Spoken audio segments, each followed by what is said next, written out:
आदाब नाज़रीन, आप देख रहे हैं दिन भर सनम एजाज के साथ हालात वाक़ात पर हमारी पहली नजर। और दिन भर में हम लगातार रियासत में इकरा परवरी, कुंबा परवरी पर रिपोर्ट जो है नजर रखे हुए हैं। और आपको याद होगा, हमने कल के दिन भर में 3 डायरेक्टरों की रिपोर्ट पेश करते हुए अवाम को बाखबर करने की कोशिश की। और आज दिन में हमें अवाम के अक्सर हलकों से इसकी सराहना भी मिली और अवाम के अक्सर हलकों ने हमारी करप्शन और इकरा परवरी के खिलाफ लड़ाई में साथ देने का अहद भी किया। और इस कड़ी को जारी रखते हुए हमें उम्मीद थी कि सरकार इस मामले का नोटिस लेगी, तहकीकात करेगी और अगर कुछ ना किया तो कम से कम हमारे खिलाफ ही केस दर्ज करके हमसे पूछवाएगी। लेकिन शाम गए तक हमें सरकारी हलकों से कल की रिपोर्ट पर टेलीफोनिक शाबाशी तो जरूर मिली, लेकिन इस रिपोर्ट पर हमें कोई अमली कार्रवाई दिखाई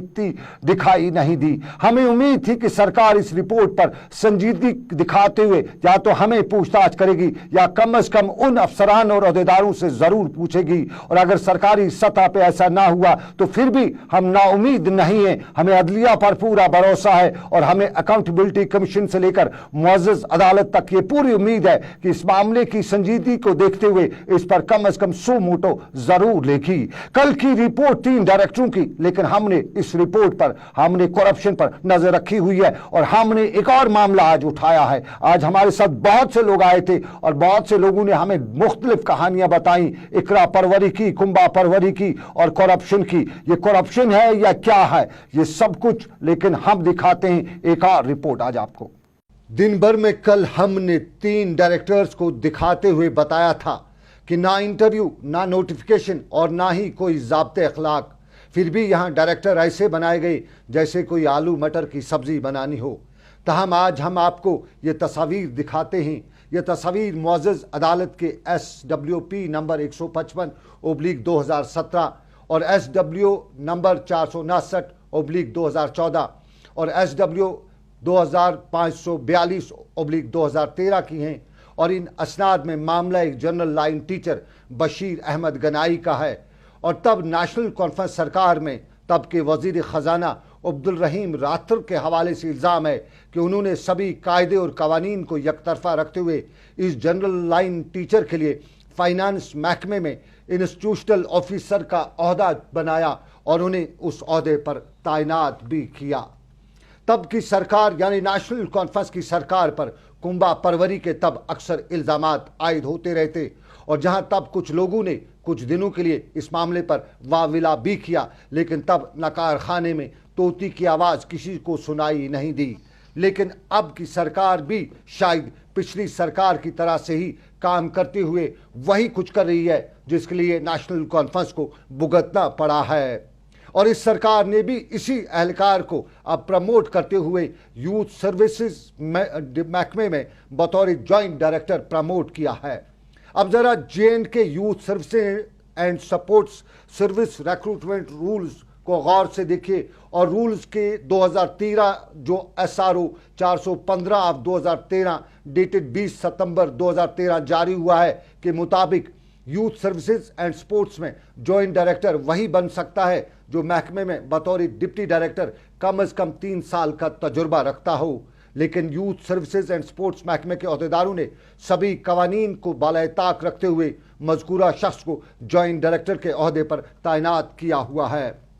यूथ सर्विसेज एंड सपोर्ट्स महकमे पर सिर्फ यही इल्ज़ाम आयद नहीं हो रहा है, बल्कि यहाँ गांदरबल कॉलेज जहाँ असातिज़ा की कमी का रोना अक्सर रोया जाता है, एक और टीचर को तब्दील करके उसे इंचार्ज राजीव गांधी खेल अभियान बनाया गया है।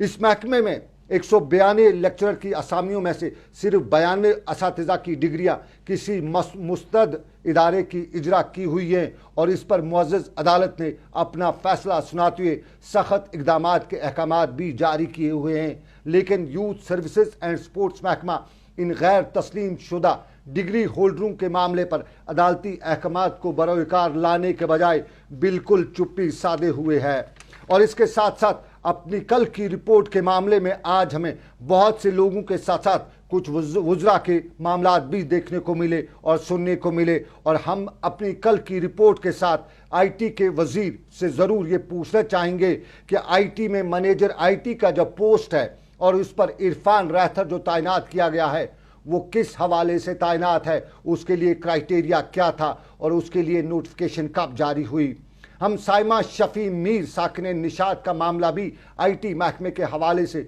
ज़रूर उठाना चाहेंगे और हम मज़कूरा वज़ीर से ये ज़रूर पूछना चाहेंगे कि साइमा शफी मीर प्रोजेक्ट मैनेजर किस तरह बनाई गई और उसके लिए कौन से कायदे और कवानीन पास हुए हैं या नहीं हुए हैं। ये वो मामले हैं जो यहाँ की आवाम और सरकार के दरमियान दूरियां पैदा करने के लिए एक ज़रिया भी बनी हुई है और आवाम ये ज़रूर पूछना चाहती है कि आखिर हो क्या रहा है। अशफाक गौहर के साथ सनम एजाज, श्रीनगर।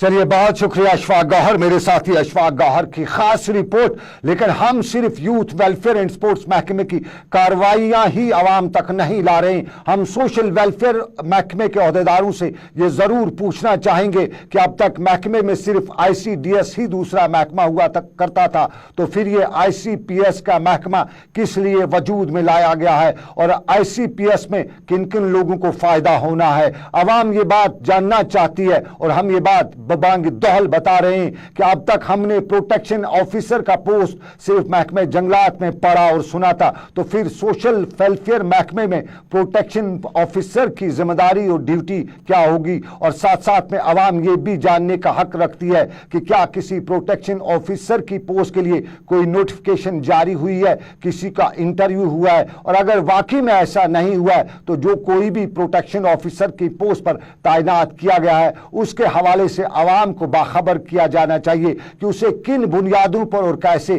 तैनात किया गया है। ये वो मामला जिस पर हम नजर रखे हुए हैं और हम नायब वज़ीर आला के दफ्तर के हवाले से भी आवाम का ये सवाल उन तक जरूर पहुंचाना चाहेंगे। और जहां बीजेपी और खासतौर पर वज़ीर आज़म नरेंद्र मोदी ये भी बता रहे हैं कि करप्शन के खिलाफ आवाम उन्हें जंग में साथ दे, तो हम महकमे पावर डिपार्टमेंट की बात भी जरा अरबाब इख्तियार और खुद वज़ीर आज़म तक भी पहुंचाना चाहते हैं कि नायब वज़ीर आला के दफ्तर से 24 घंटों में एक इंजीनियर के 3 कॉरिजेंडम ऑर्डर कैसे जारी होते हैं, जरा इस पे भी नजर रखिए और जरा ये भी गौर करिए कि एक इंजीनियर का 24 घंटों में 3 बार ऑर्डर इशू होता है, 3 जगहों पे पोस्टिंग होती है और वो भी 24 घंटों में। तो क्या मामला है, कहीं उसके पीछे की कहानी भी आवाम तक जरूर बताई जाए। और साथ साथ में वज़ीर आज़म से भी ये गुजारिश के मामले पे थोड़ा सा नजर रखते हुए ये आवाम को जानने का क्योंकि हक है। और इसके साथ हम बताएं कि हमने कल की रिपोर्ट और इसी रिपोर्ट पर बारामूला में हमारे साथी इरशाद ने PDP के सीनियर लीडर और MLA बारामूला जावेद मुजफ्फर बेग से पूछा कि क्या है उनकी राय, तो उनका रद्द-ए-अमल कुछ यूं था। अगर कुछ मिनिस्टरों ने या कुछ लोगों ने या सरकार ने ऐसे फैसले किए हैं जो इंसाफ पर मबनी नहीं है, जो हक तलफी है उन लोगों की जो मेरिट में उन लोगों से बेहतर हैं जिनको ओहदे मिले हैं, तो मैं ये समझता हूँ कि ये उस हलफ की, उस कसम की, उस वादे की खिलाफी है। और इस पर मुझे इंतहाई दुख और अफसोस है कि वो लोग जो गरीब पसमानदा इलाकों से मेहनत करके बहुत आगे हैं, लेकिन हम उनको रोज़गार फराहम नहीं कर सकते। उसी रियासत में अगर इस तरह के मामलात होते हैं तो मैं ये कहूँगा कि ये एक अफसोसनाक वाक़ा है।